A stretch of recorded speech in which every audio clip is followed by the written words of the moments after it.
excited. Um, really excited to have everyone here. We got a special guest, Bart Sobies. He's actually in Australia, if I'm correct. It's like 1 p.m. right there. I've listened to him several times in Clubhouse, and it's something that a lot of us short-term rental operators think about but execute poorly is direct booking. So I'm Alex Hobby. If you guys don't know me, I actually invest in short-term rentals. I absolutely love hosting, and I'm trying to expand the direct booking thing. So that's why I reached out to Bart, and I'm really stoked to have him on here. So with that said, Savannah is my co-host here. Yeah. Hey, everyone. I'm Savannah. I'm a registered nurse. I work in Los Angeles, California, started investing in single family homes, but now primarily doing multifamily syndication. So if you or anyone you know is looking to really passively invest in real estate, syndications are the perfect fit. It's kind of a team of pulling together resources to go out and buy bigger real estate deals, like apartment complexes is what we do. So I'm happy to connect with anyone who's really new here or looking to learn about a more passive approach. And yeah, very excited to hear from Bart. And while you guys are here, go ahead and drop your contact information, maybe just your name, where you're from, how to get a hold of you, because I know we've been meeting at these and having some networking events. So if people see each other on here and they want to reach out to you, it's easy if you go ahead and drop your contact information and just a little bit about what you're doing investing in the chat so we can all connect.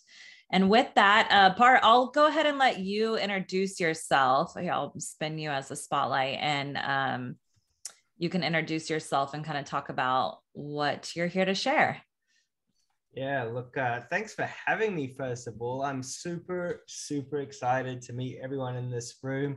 I love having a new audience to talk to. And look, to start off with, look, I want everyone to know that I'm here to help. I've been working in direct bookings for roughly around about 15 years. And it actually came to be from working with restaurants. I'll tell you the story. Roughly around about 15 years ago, we started calling restaurants and saying, hey, you guys need to do online ordering. So this was before Uber Eats, before DoorDash, before Deliveroo, before all these big companies came to be. And we're calling the restaurants saying, hey, let's do online ordering. And they're like, that's never going to work. No one's ever going to order their food online. It's just impossible. So we're like, no, okay, let us set up a website for you. They're like, what's a website? So that's kind of the core of where we came from, is understanding that the market was moving and that people were going to order their food online. So we started that company. We decided to charge a commission rather than charging up a setup fee for the website. And then we started driving orders, so online orders for food. Now, if you forward, 12 years or 13 years, we've set up a company called iBooked.Online. And it's with the same premise. It's to help you guys with your direct booking strategy. Because right now, what happens with your business when you've got a short-term rental and you start to get into all of this, the first thing you do is you jump onto Airbnb. And then as you learn, and this is depending on where you are in the journey, this is what happens, right? You start off on Airbnb, and then someone will turn around to you and say, you need to be on the other platforms. And you will say, what other platforms? And then all of a sudden you're like, all right, I'm going to be on booking.com. I'm going to be on the other OTAs as well. And then someone will turn around and say, well, you need a channel manager. And you go, okay, what's a channel manager? And then all of a sudden the channel manager is actually making sure that the calendars are synced between these platforms. And then they'll say, okay, you need to do pricing, and you need to sync that all up on the channel manager. So this is kind of the journey you go through. And then what happens is at some stage, someone will turn around to you, an Alex or a Savannah, and will say, hey, you should probably do direct bookings. So that's where we come in. We help you figure out that direct booking funnel, because you know what? It's not easy to do. It's not easy to achieve, and it's not easy to execute. But if you do it correctly, there's a lot more margin to be made and a lot more money to be had through direct booking. So that's what I do. Bart Sobies is my name. I'm the CEO of iBooked.Online. We also run a podcast called The Accommodation Show. So if you Googled The Accommodation Show, then I would come up on YouTube. You'll also see the podcast, which you can download on all the major platforms. And we do all sorts of training as well. So from helping you with your social media strategies to doing things like upsells and packages and that sort of thing, where you can basically make more money from your bookings, which you can't do on Airbnb at the moment. So that's who I am. That's what we're going to talk about, is direct bookings and how you guys can get yourself set up and get yourself started with all of this. But for this session, I would love it to be kind of interactive. Alex, I'm going to let you ask questions as we go. So to kind of give us a bit of guidance there. And if you've got questions, then do ask them in the chat. One thing that for you to know is that if you do ask the questions in the chat, I will be a little bit slow to answer. So maybe Savannah or Alex, if you guys could facilitate those questions back to me, it'll be making it a lot easier because I can't just follow the chat and talk at the same time. Yeah, cool. So Alex, do you have any questions to get us started? Yeah, and the one thing, you guys could raise your hand. You hit these dots or whatever, and then you could raise your hand and maybe ask Bart directly. So that way you can actually interact with them. But, you know, exactly what you said is my path, right? I put something on Airbnb, I got a channel manager, and you kind of start thinking, oh, I need to have this direct booking website. So how do you get started, and what are some of the benefits? What are some of the big mistakes people make out there when going to the direct booking website? Because I know a lot of STR operators out there, and none of them get any traffic at all. They don't get any bookings. So what are we doing wrong? All right. If anyone's interested in this topic, and I assume you all are because you're in this room, I'm going to give you guys some of the biggest hacks. And like, there's one massive hack that you won't know about, but I'm not going to tell you just yet what it is, which is going to get you started to solve this problem that Alex is talking about, going, why can't I get any direct bookings? But before I do, in the chat, if you can do me a favor, could you let me know whether you know what an avatar is, a customer avatar? Just say, yep, I know, or yep, I've got mine sorted, or no, I don't. It's going to help me to give you guys the answers to the next step. Yes, yes, yes, yes. Yes, yes, yes. It's okay if you don't know. It's okay if you don't know. I won't kind of, yes, no, cool. No, no. Oh, all the no's have been waiting. It's okay if you don't know.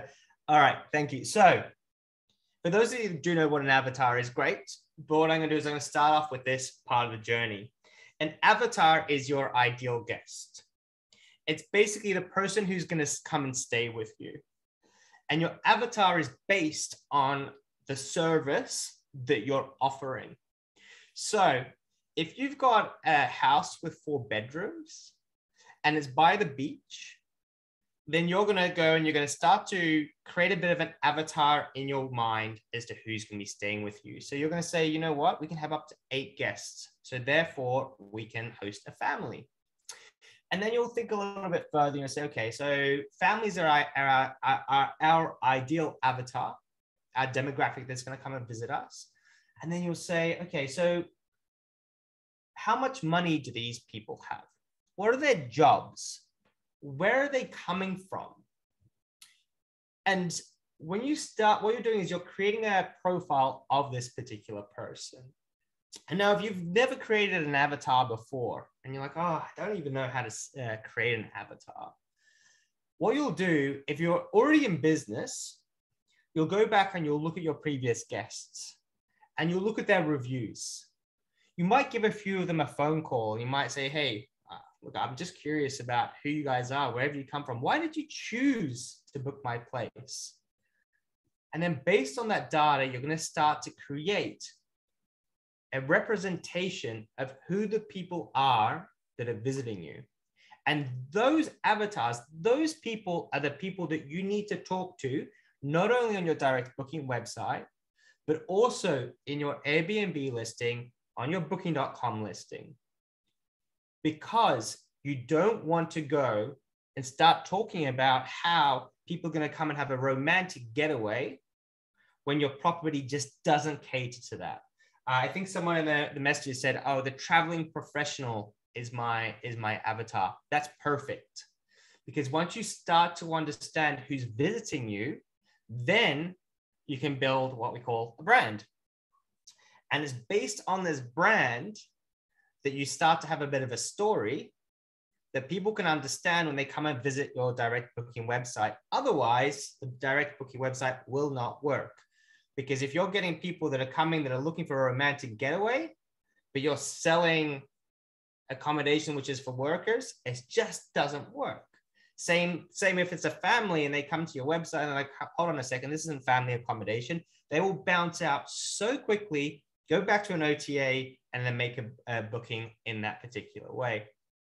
So the first step is make sure you understand your avatar. Once you have your avatar, then you need to build out a brand. And the branding part is probably the most difficult part, but this is my number one tip. The first hack for you guys in terms of setting up your brand, keep it simple.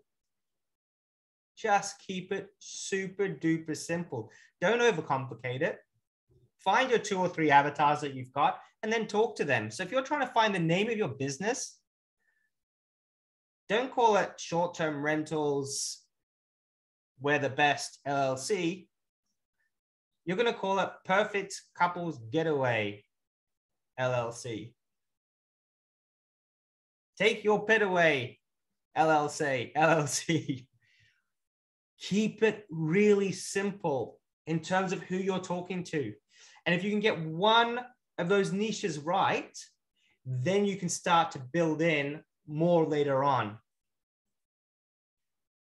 So that's kind of the start of this, is kind of figuring out your brand. It doesn't have to be complicated. You can go and buy a domain name. You can just think of the ideas of who it is that's visiting, and then you just have that messaging, because this is what happens next. Is you have a visitor that's Googled you, and they find you and they hit your website, and you have to be very direct about what you're selling. So you need to be saying, hey, are you looking for a romantic getaway? Yes, I'm looking for a romantic getaway. And then you start to entice them with all the other bits that you need on your direct booking website for them to trust you and then to make that particular booking. So that's a little bit further down the track. So the first part is your brand. So avatar, brand. And then that little hack I was going to tell you about, Alex, about getting guests to your website. I think we should maybe come back to that as how we actually get everyone to come to the website. I think that might be more appropriate once we kind of go through the fundamentals of what you need to think about on a direct booking website, because I will give you some great tips and advice around that. Are there any questions so far from anybody?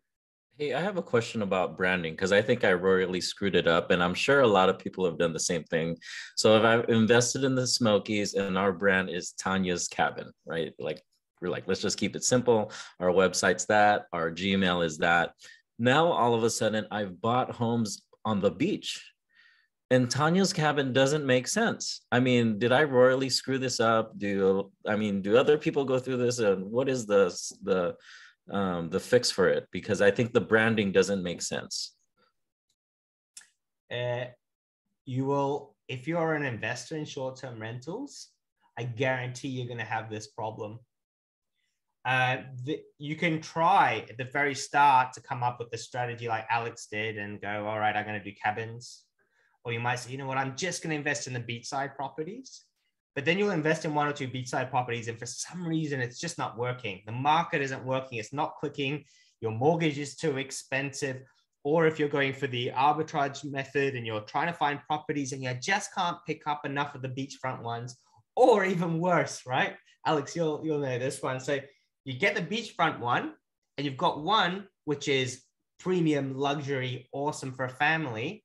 And you've got another one by the beach, but it's a small little apartment or something. And it just doesn't make sense, because if you've got to, when you're looking at the direct booking strategy, you've got to think about the users as they're coming to your website.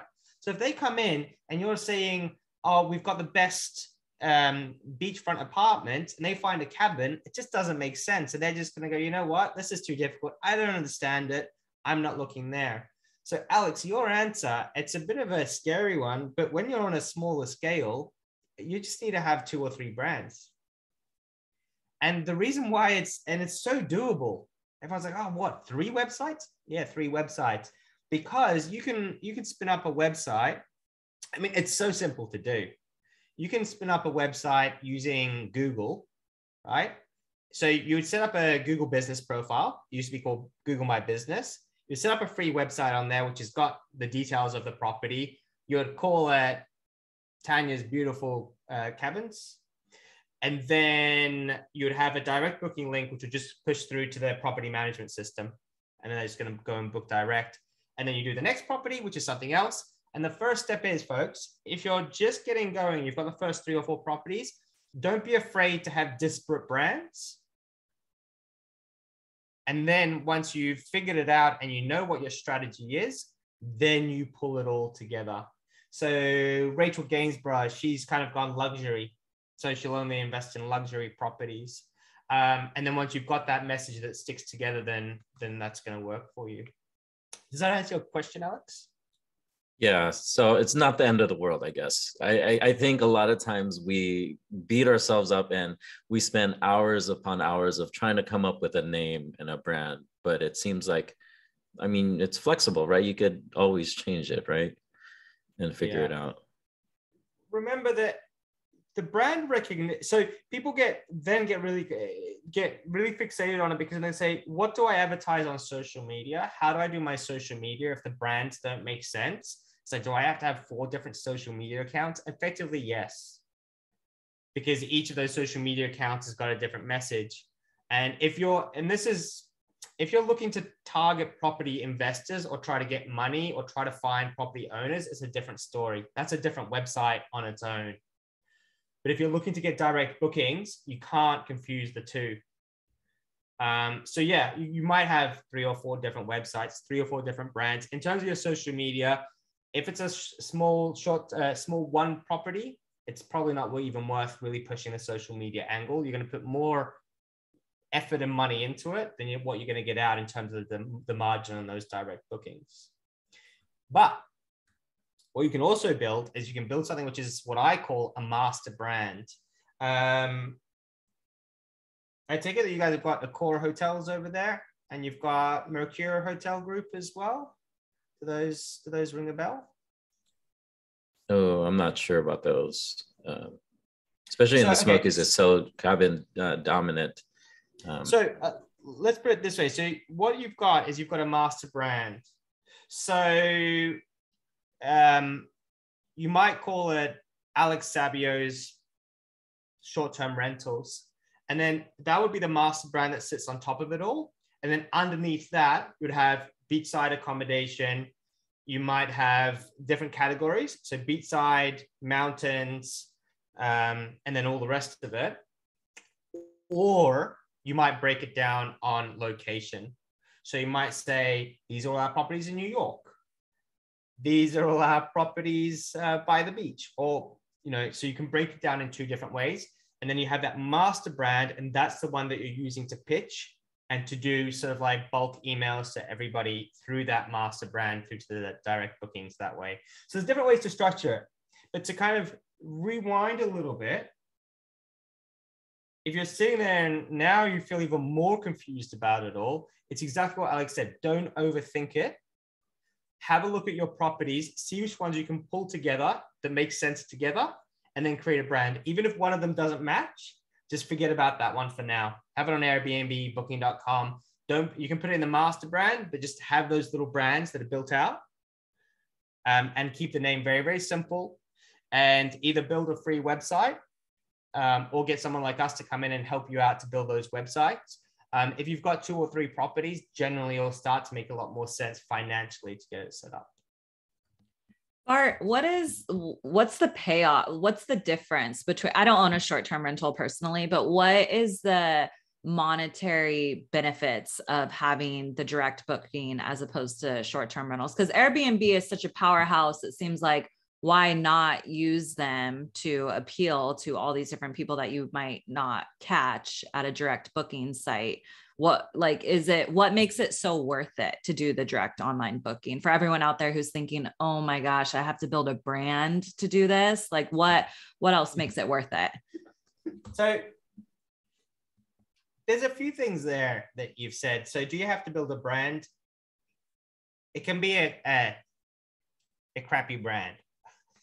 It doesn't have to be anything like crazy for someone to book direct. It just has to make sense. So romantic getaways, great. I've got this property. I put it on the website, and then people are going to book direct. So from that, don't overthink that particular part. You don't need to get a crazy logo. You could do a nice logo in Canva. It'll take you 10 minutes, 15 minutes, and then you're done. The benefits of direct bookings are from many folds. So one part is that with Airbnb, they'll charge typically around about 3% commission, but also charge around about 15% extra on top to that guest. So the basket size, let's say, is $250 a night. You'll be losing roughly around about $60, $70, $80. So that extra $70, $80 will go straight into your pocket. So when Alex said, "Oh, I'm so excited, I got a direct booking," it's because he knows that he's made an extra $400, $500, $600 straight into his pocket. So whatever your base rate is on Airbnb, you can then, whatever that extra margin is that they're making, you can put that on top for your direct booking website. So that's the direct benefit.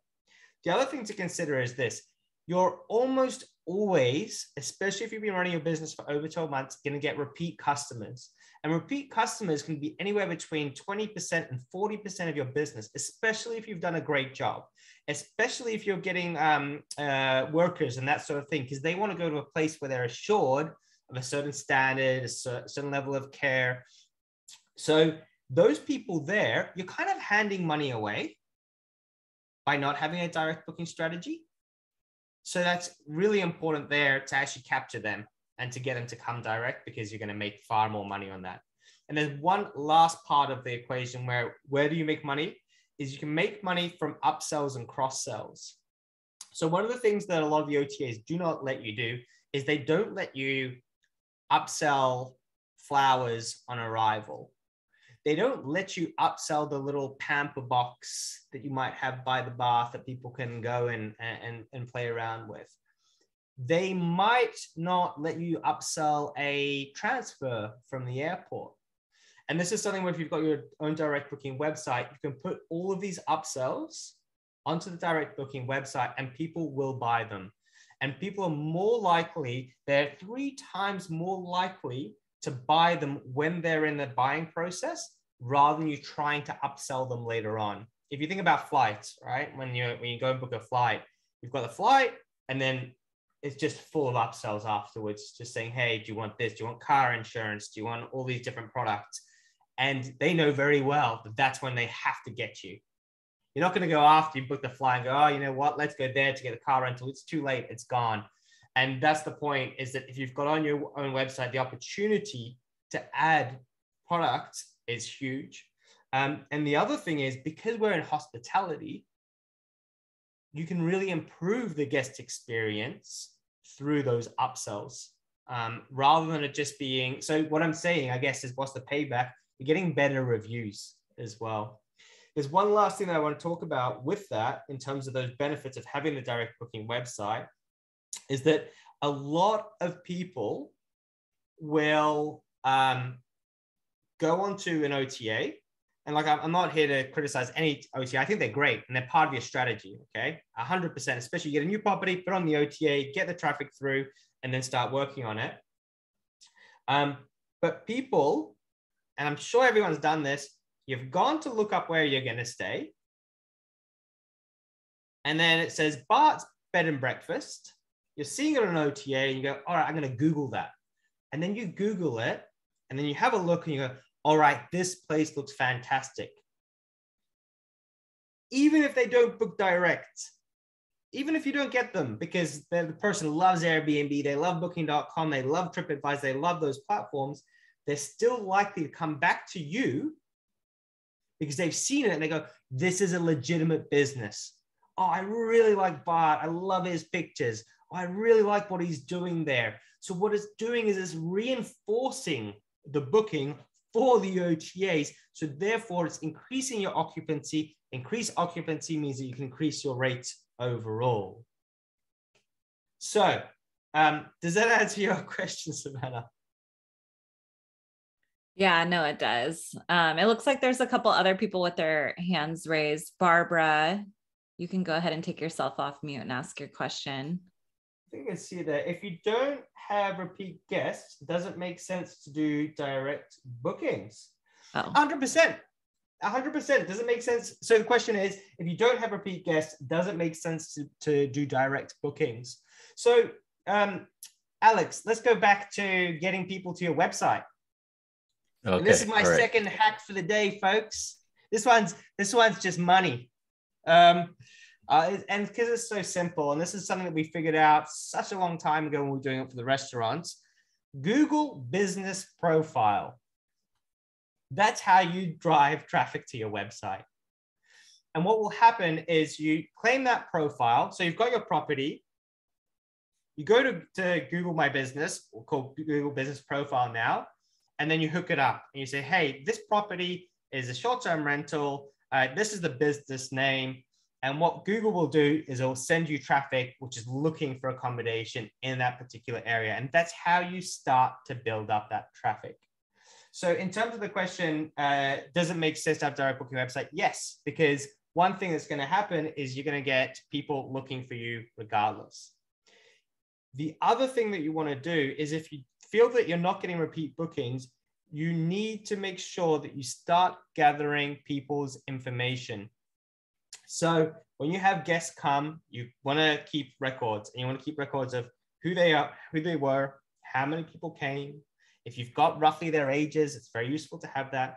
But more importantly than ever, you need their email addresses and potentially their phone numbers, because that email address is how you can keep in touch. The people that have stayed with you are very happy to hear from you. Actually, within this industry, it's crazy. So you're going to get open rates of between 30 and 60% on emails that you send out, because they've stayed with you, they know you, they're going to remember that experience. Go, oh, that was really nice. I really liked it there. Oh, we had our anniversary there, or whatever it is. So getting those email addresses, then you can funnel them back and then push them back to your direct booking website. Now you can push them back to the OTA. You don't have to have a direct booking website, but it's all just about making more money and about keeping them in that ecosystem that you've created. It's crazy. I was just looking at that today on Google My Business, and it actually says how many people are visiting. And I'm surprised, like I'll get like over 1,000 people looking. I think my issue is that my website sucks and people probably just look at it, because I think you said it, like people have a split second to decide whether they want to book with you or not. And my website is just one of those free websites that you get from your channel manager. And I think it's nothing real special. So I don't know if that's where I'm going wrong right now. Alex, it's a common theme. And with the direct booking websites, it's a constantly evolving space. And I want to put everyone's, like, if you've ever tried to book direct, it's one of the most petrifying experiences ever. I hate doing it. I hate booking direct, because I know that as I'm booking direct, one, is the pricing correct? Two, am I going to get through the checkout? Is it going to break on me? Is the booking really happening? Are my credit card details safe? Now, the amount of times that people say, you know what, I tried to book direct and then I just gave up. It's just too hard. It's astronomical. And that's why the OTAs do so well, because it's so easy to do.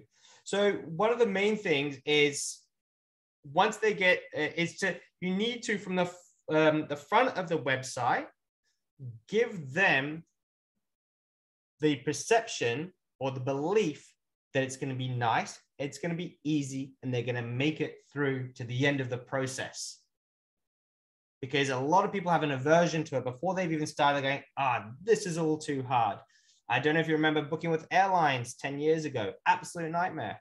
You try to get to the end of the checkout process, you couldn't do it. Now they fixed it all, so you approach it with a lot more confidence. So that's one of the things, Alex, that you need to look at, is that checkout process. And the trick is this, is people will sit there and they will focus on the checkout, but not realize that the key is, at the start of the experience, you have to tell them that it's going to be easy. because they don't know what it's going to be like until they start clicking the buttons and they start clicking and going, I don't understand this. It doesn't make sense. You have to tell them at the start, you have to go, you know what? You're on Alex's website. It's instant bookings. It's going to be really, really easy. And they go, oh, cool, great. And then they'll keep following through the process. So you need to keep and giving them this sort of surety that they're going to make it through to the end of that process. Is it something just as simple as, because you've given me a tip before where like when like right at the headline of the website, easy checkout or something like that? Because like I think I started getting more traffic when it says, because it used to just say tanyascabin.com, but people don't know what that is. But one simple change I made was booking direct website for tanyascabin.com. Yeah. Yeah. And so I probably gave you that tip. Yeah, you did give me that tip. But is it redundant or is it too big to say booking direct website for tanyascabin.com, easy checkout or something like that? Easy, safe checkout. I mean, is that something too much or? That's absolutely. So you can do it in two ways. You can do it quite actively. So you can say those things. And this is a big piece of advice that I have for all of you. If you're building even if you're going onto Airbnb and you're building out your listings, everything that you do, don't overcomplicate it with clever words and clever marketing or whatever. Just say it as it is. And people go, oh, cool, I get it. From the other, so that's one, so you can be quite active in it and just say, hey, it is easy to check out. It's easy to use our website, book securely, that sort of thing. But you can also do it passively and more subconsciously. So as you're going through, people will see in the footer of the website, they'll see that there's like a security seal. You might have pop-ups that are happening as well, which this is a really nice, we don't have it on our platform, but you know, those little pop-ups that said, someone just booked 5 minutes ago using this service, that sort of thing. The reason why they do that is quite psychological, and it's also to give people the idea that yes, they can book and it's going to be easy for them to get through to the other side. How do you avoid scams and shady guests? What are the processes to capture email addresses for customers that first book on Airbnb? So Alex, I'm going to deal with that one first. So what are the best processes to capture email addresses from customers that first book on Airbnb? So generally the OTAs don't want you to have those email addresses. So you want to capture those email addresses when they come. You can use services like StayFi to do that, but you don't have to spend any money on this process whatsoever. It's super simple to do. What you could do, for example, is you could, without having to invest in any technology whatsoever, go to Google Forms, set up a form, and on that form, once they fill it out, you're going to send them the Wi-Fi password. And when they turn up, you make them scan the QR code, which takes them to the form. They go into the form, they fill out their name, their guest number, their email address or whatever. You say you're happy to be marketed to, yep, cool. And then when they fill out that form, you can then send a follow-up email. And on that follow-up email, it can have their Wi-Fi password and maybe some other really nice goodies as well. All right, the best things to do in the local area, affiliate codes to different local merchants or suppliers. So then you can make more money from the booking overall. These are all high value tips, by the way, like just ways to make more money. So that's how you capture their details, is by giving them something to then get their email address from them. QR codes is just another piece of advice that I had for all of you in your properties. We just did a travel trends video yesterday. QR codes, so we've all used them because of COVID now. But all they are is they're making it easier for people to put in a URL into their phone. That's all it is. So in the past, if you wanted to give them a link to YouTube, you'd have to give them some stupid link, right? youtube.com/blah, blah, blah. And it's impossible, right? No one's going to do it. Why would you possibly do that? If you give them a QR code, they can scan it, and then that will just take them to the video in YouTube. So if you've ever had a guest that's called and said, hey, I don't know how to use the air conditioning system, or this TV, it doesn't work, because you know very well it doesn't work because they haven't found the right buttons on the remote, you can make a video, take the video of how to do it, the instructions, make a QR code, put the QR code next to the air conditioner or the TV, and then they can get that information. So I'm digressing a little bit, but with the QR codes, you can embed all sorts of things. So you can embed links to PDF documents. You can do forms, as we said before, so we can gather their email addresses to then market to them later on. We can do videos. We could do a board in the kitchen with all the local best restaurants that they can go to. You could do an affiliate link for them to be able to purchase their groceries from your favorite supplier. Go, hey, order from these guys. QR code scan, bang, they're in and they're starting to order. So that's a side one, but that does address how you can get those email addresses. Definitely when they get there, it's very, very easy to get those email addresses. Once you do get those email addresses, make sure that you leverage that. So once you've got the email address, have some automation built into the background that says, hey, thanks a lot for your email address. You're awesome. Here's some more stuff to make you feel great. And that's just going to give you extra revenue in the long run. Yep. How do you screen guests to avoid scams or shady guests? So there's a few different platforms that help you with this. One is called Safely. And they're the ones that will help to ensure and protect you against this kind of stuff. It's a wider topic. If you are interested in this, then we have done a podcast on it. And it is with the guys from Safely. You can't always protect against something bad happening, but it's all about risk mitigation. So you always have to ask for ID, right, before someone turns up. You always want them to, and make sure that you get that data safely, by the way. That's another conversation altogether. You always want to get their data, you want to get their IDs. You want to get a security deposit. You want to make sure that you send them an email with maybe some terms and conditions that they have to agree to. And what will happen is generally the guests that are higher risk, they will kind of identify themselves to you through these questions that you ask. So you say, oh, how many people are coming? Can you give us your details for COVID contact tracing, whatever it is. And then if you start to find more friction points as you go, or things that raise alarm bells, that's when you're going to go to a next level and you're going to make it more and more difficult, or ask more questions. And the more questions that you ask, the more likely you are at that point to find out that there is some sort of an issue with that particular booking. And remember, it's your property, so you have rights over what you do with it. So that's one of the ways that you're dealing with shady guests, is by doing those background checks. There's definitely Safely, and there's another one which you'd have to contact me. I can get you the details for, but I'm doing an interview with her soon, which will be talking about this kind of stuff as well. But really, if you look overall, the number of incidents that you get over the number of bookings is relatively low. That's why these insurance companies exist, because they can make quite good margin on it. Podcast is theaccommodationshow.com. Do you need to purchase additional insurance to protect yourself now that you use your website? Yasmin, that's a great question. So the question is, do you need to purchase additional insurance to protect yourself now that you're using your own website? So Airbnb upgraded their policies for insurance and that sort of thing. In general, it's always being advised that you have cover for this kind of business operation. So I'd always recommend that you have the appropriate kind of cover.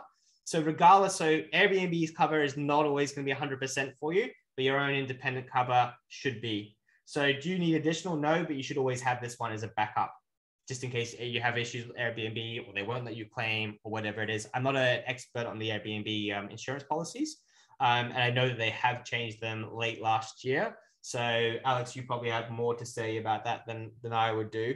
But yeah, I don't have the answer to that one. But yes, you definitely need to get insurance. You're running a business. It makes sense. Hey, Lenny, did you have a question? I see your hands raised, or was that just an old question there?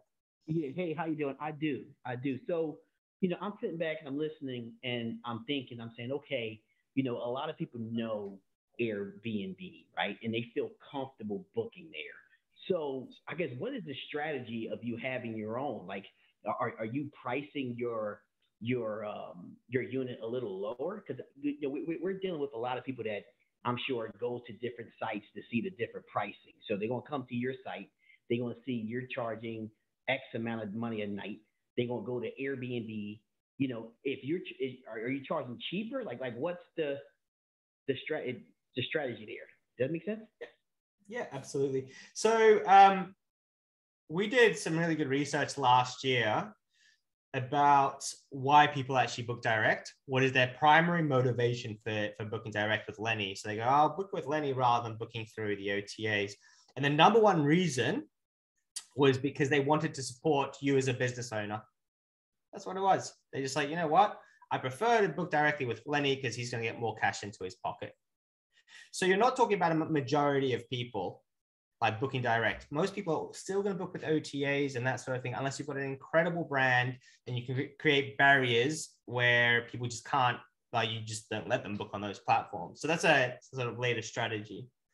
But to start off with, they're doing it to support you as a business owner and they want you to do well. So what we actually found through the research as well is that price was not the primary driver. It's like, well, yeah, okay, I can save a few dollars. But the reality is, right, how much are they going to save? $50, $100? Not that much at all. So driving them by saying, hey, book direct, it's always cheaper, it's always cheaper. Yes, it can work, especially if you're doing social media and if you're constantly marketing to them, if you're doing email campaigns, saying, yes, it's better if you book direct and you're constantly keeping them in mind, keeping that in their mind. When you have a better price on your website, it doesn't have to be significantly cheaper. It just has to be cheaper, right? It could be 5%, 2%, it could be $20, right? It's not about the total value of the saving. It's just about having some sort of a saving. So they're booking with you because they want to support you more than anything else. So therefore, that also leads into the next step is that when you build that direct booking website, you can do two things. One is you can build the brand around yourself. So go, hey, support me. I'm Lenny. I run this business. We're a small business operator. We're trying to do the best that we can. Support us by booking direct. The other thing that you can also do, and try not to discount, is you can add stuff on. So some of the bigger brands here that have done it really well, like really well, they give a free mini bar if you book direct. It's incredibly smart because for them, they're not giving $50 away. They're only giving away $20 because the mini bars cost them nothing because it's got a Twix and a Mars bar and three things in there. It's like the cost to them is very low. The value is triple what it would normally be because, right, they make money on that mini bar, but to the guests, they feel like they're getting huge value for that. So minibar was a huge one that I've seen, which works really well. Late checkout, you can do as well. So if you book direct, you get a later checkout. You can do earlier check-ins. And you can do these additional things that help out. When you do that, don't forget you want to do things that make people feel good, right? Because you're better off, rather than giving them $30 off, give them something that's going to make them feel really special because they made that choice. And you've got them as a customer for life because they feel good about it. And they'll never, if you give them $30 off, they'll never remember that. But they will remember the free mini bar. Hopefully that gives you something. And just a precursor to all of this stuff. Obviously, you can't give away alcohol for free if you don't have the licensing and all that. So don't start doing that. Hey, Bart. So let's say hypothetically, because I do want to drive my direct bookings website. Right now, it's pathetic. It's probably like 1 or 2% of my bookings or something like that. What does it look like? Like, let's say if I get theoretically like 25% of my bookings direct, like how much can an STR operator expect to make like more in their pocket if they're getting more direct bookings? Yeah, look, if you're doing a crappy job, you should be getting anywhere between 5 and 20% of your bookings direct. That's if you're not doing a great job. That's what you should be achieving. And that's just through a half decent website and and a few little triggers there. So a bit of a brand, so they know how to find you and that sort of thing, and making sure that it's easy enough for them to book. With the operators that we see, so, we've got clients that run small operations, which are, $50,000 to $100,000 a year. They'll be saving anywhere between $2,000 and $5,000 a year, right? Then we've got guys that are doing $1 million a year, and the numbers are just astronomical, right? You're talking like 50 grand, $100,000 a year in savings through running this direct booking strategy. The other thing that the direct booking strategy actually does, as I was saying before, is it helps you get more bookings overall, but it also helps you increase your occupancy and therefore, decrease your occupancy and then increase your price. So those are the sort of twofold things. So for you, Alex, it's quite simple. I'll just be saying, hey, you're at, what do you say, 1 or 2 or 3%? I'd say, well, we need to get you to 10%. And then for you, it's easy to run the numbers, right? Then you go, well, what's my overall revenue? And you go, well, 10% of that is now going to go through the direct booking website. And then you take 10% of that 10%, because that's the margin that the OTAs would charge you. And you go, okay, cool, that's the extra money that I'm going to make at the end of the year. It's hard to quantify exactly how much more money you'll make across the year. But it's obvious, because it's better to build a bigger foundational business with those direct bookings.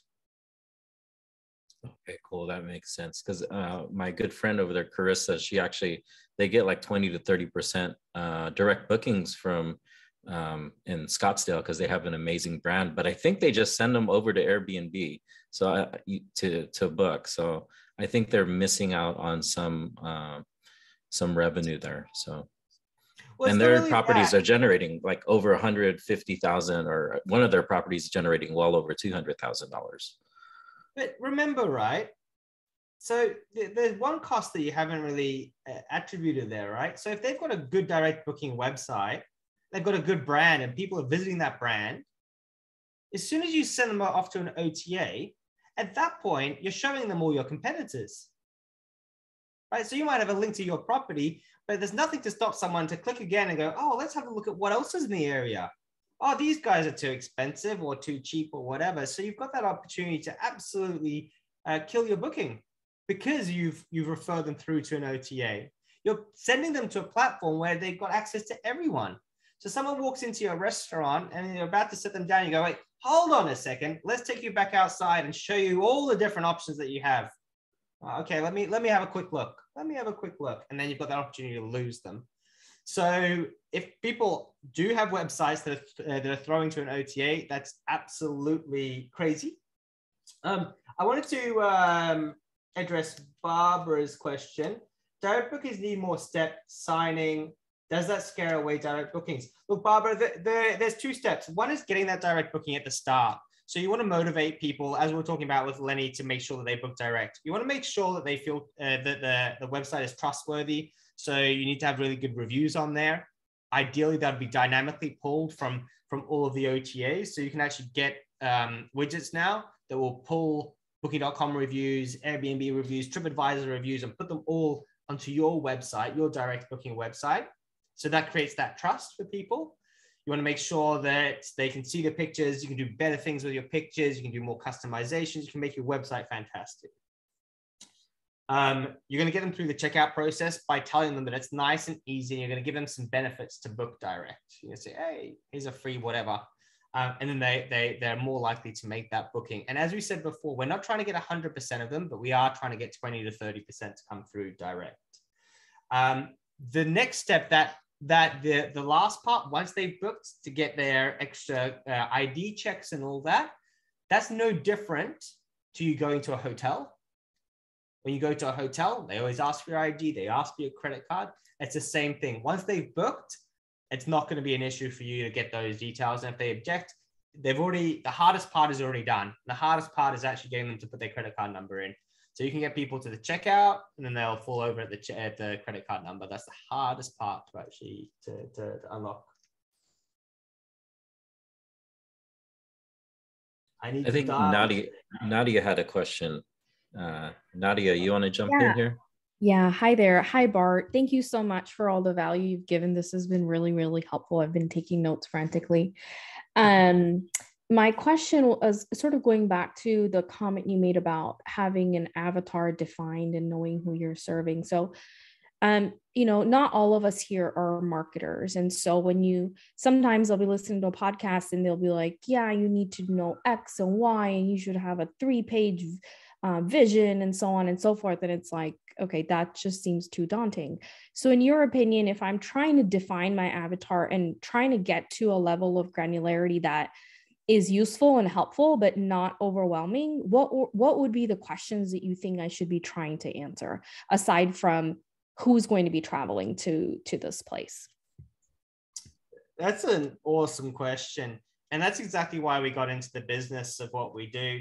I don't know if you remember at the start of the story, I told you that the reason why we started helping restaurants is we understood that it's all just too complicated and too difficult to do all this stuff. No one's got time for it, right?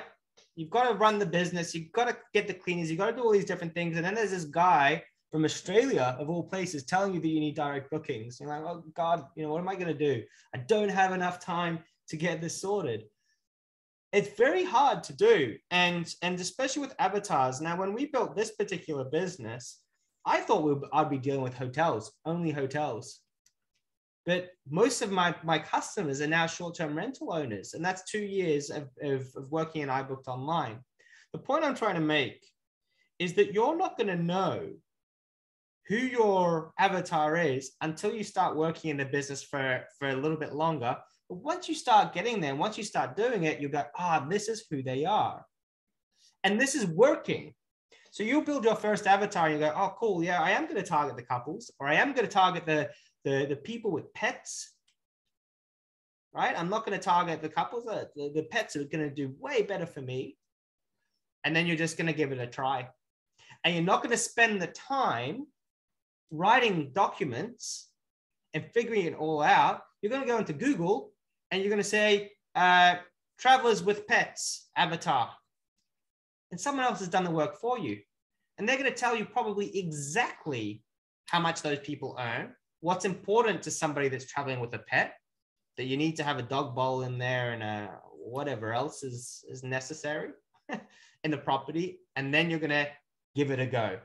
The best way for you to give it a go is to start talking or giving some messaging, and then either email to your database and say, hey guys, we're doing this. Does this appeal to you? And then get feedback and just see if people are interested in it. We do it all the time. We do posts on Facebook in our groups and to our audience, and we say, hey, is this of interest? And when people, give us a like, we're like, okay, we're on the right track. People are responding to what we're saying. So you're not going to be able to, the point being is you're not going to be able to create the avatar based on no data and no evidence.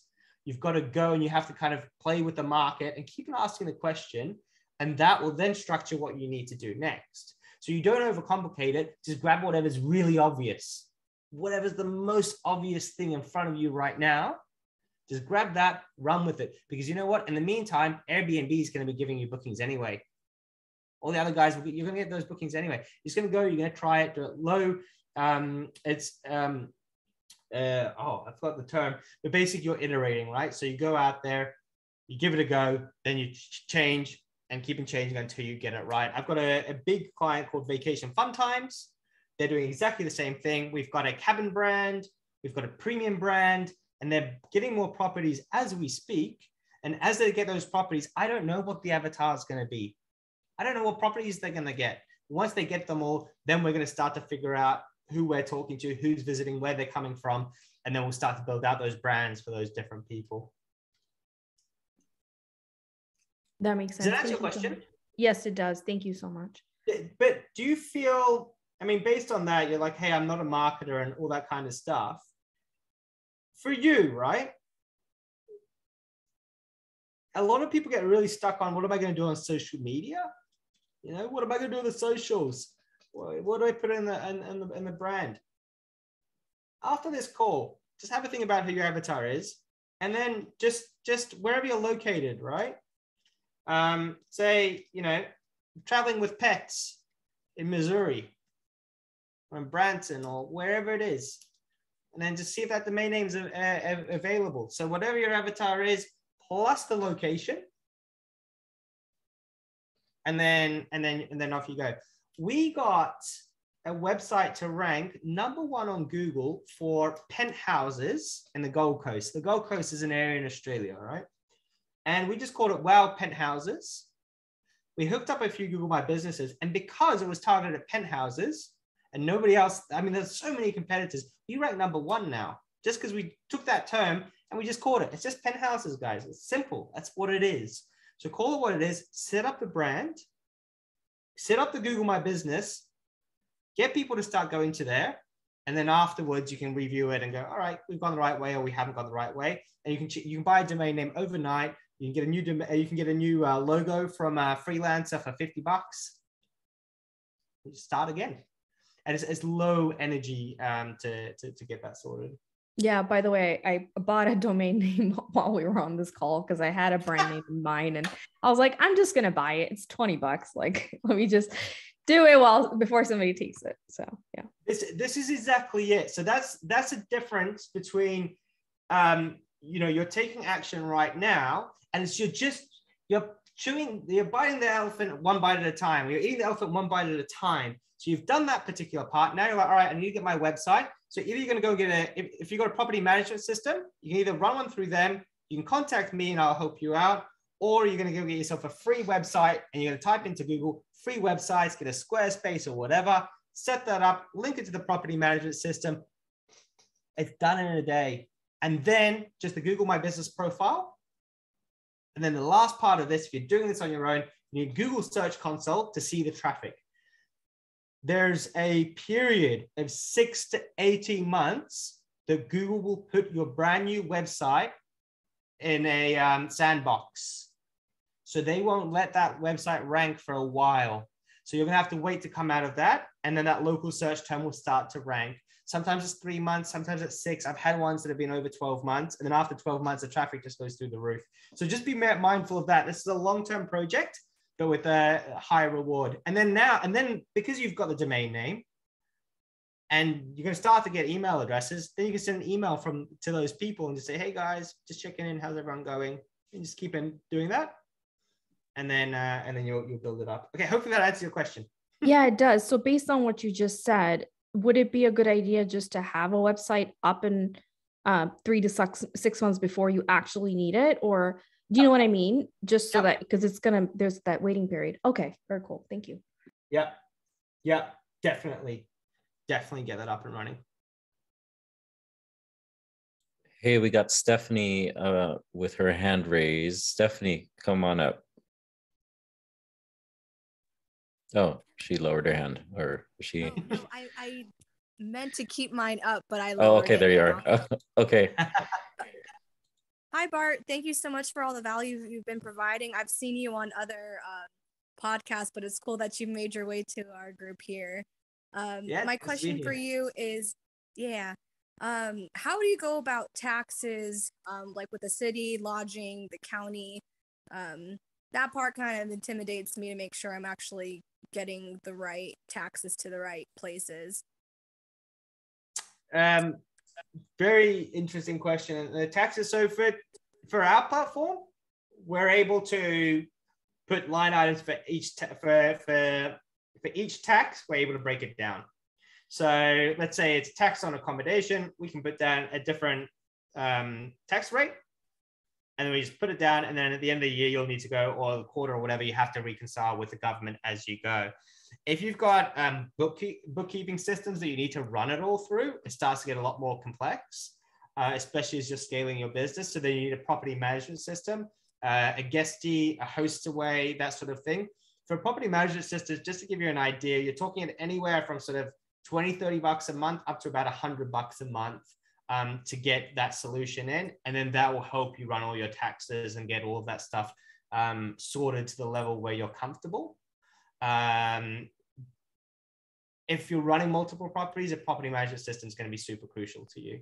If you're running less, then yeah, you just get a system that makes sure that they've got those line items, and then you just have to reconcile the same way that you would with anything else.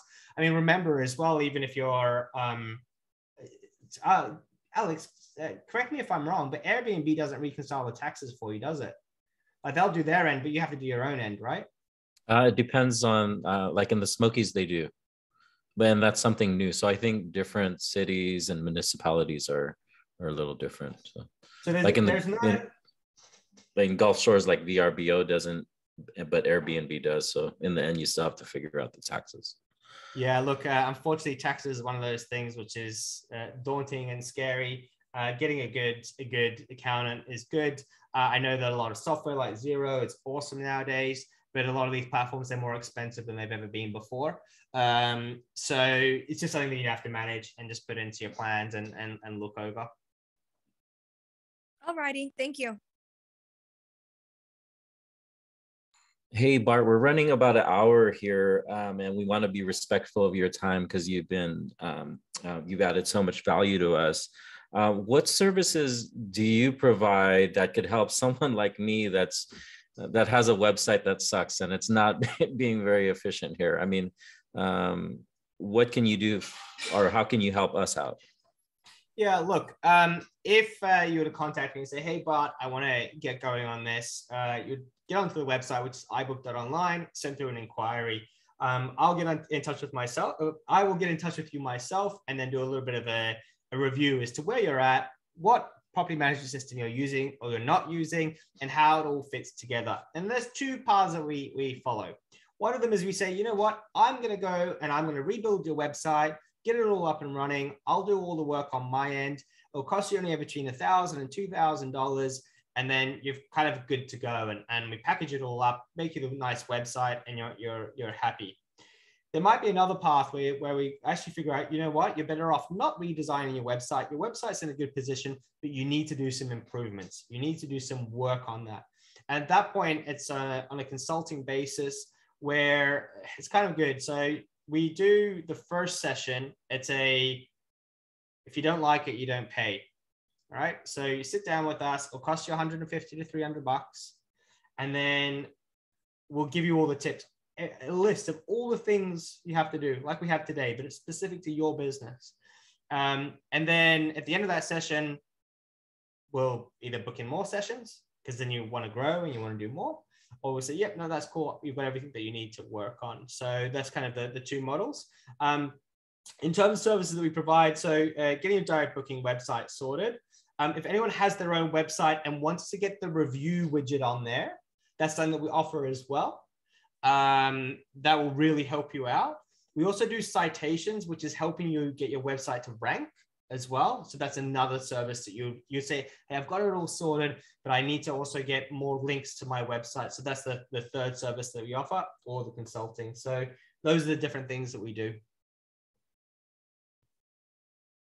Awesome. Thank you so much. I think I in the chat, I put your website there. Seems like it pays for itself, right? If you could get like even just 1 or 2 bookings, it seems like it pays for itself per year. And especially a lot of these, I know a lot of other operators they're generating over 6 figures here on one property alone. One last question I had: at what point would you recommend people like reaching out or creating that direct booking website? Should it be like some people only have 1 property? Should they wait till they have 2 properties, or what do you think? Yeah, look, it's a tricky one. I would say it depends on the size of the property and what you're trying to achieve. It can work quite well with 1 property, but obviously it's a lot more difficult. I would say that for anyone that's starting out, for that first property, I wouldn't stress too much about it. But if you want to get it sorted now, it's worthwhile. It's more about where your ambitions lie. So if you're kind of going to be that 1 or 2 property type person, you probably don't need to talk to me. But if you're like, hey, Bart, I'm building this business. I'm going to build to 5, 10, 20 properties in the next few years. I really need some support and help.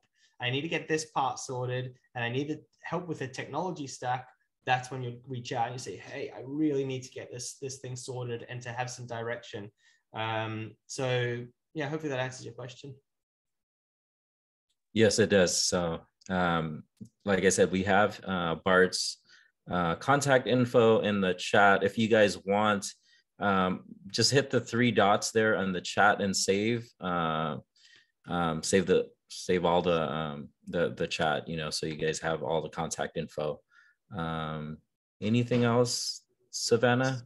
Or no, awesome. I think that's so cool. I mean, I've personally built a brand over the last year or so, and I know that it puts you out of your comfort zone a lot. I still am, you know, regularly doing that. It's very intimidating, I think, for a lot of people, but it does pay off so much. Like, even when you're talking, I'm thinking, if you did something as crazy as had like a Star Wars themed house in every major city of the country, and people knew that when they came to your house, they'd get Star Wars blankets and Star Wars pillows, and they'd get to eat off Star Wars plates, and they'd want to go to LA to visit the Star Wars house and go to Cincinnati or whatever. Like, you could make a whole business for it. You just got to be really creative. And I need to find someone on here who can help me get short-term rentals going for net worth nurse. I'm already thinking that way. So I'm really motivated and inspired by what you shared here. And I don't even own a short-term rental. So thank you so much. For everyone who is here and wants a recording, I'll put it up on the YouTube, but you can also access it in our Facebook group. And I know we have some already lined up for next week, right, Alex? Yeah, we got Seth and Tiffany. They are absolute awesome. rock stars. I absolutely love their listing. I share their listings all the time. First time I ever heard about Airbnb Plus was through Tiffany's listing, but they actually want to kind of prove everyone wrong why they're actually investing heavily in California. A lot of us are in California investing out of state, but they're doing it successfully. So they're going to talk about that. So cool. I can't wait to hear that.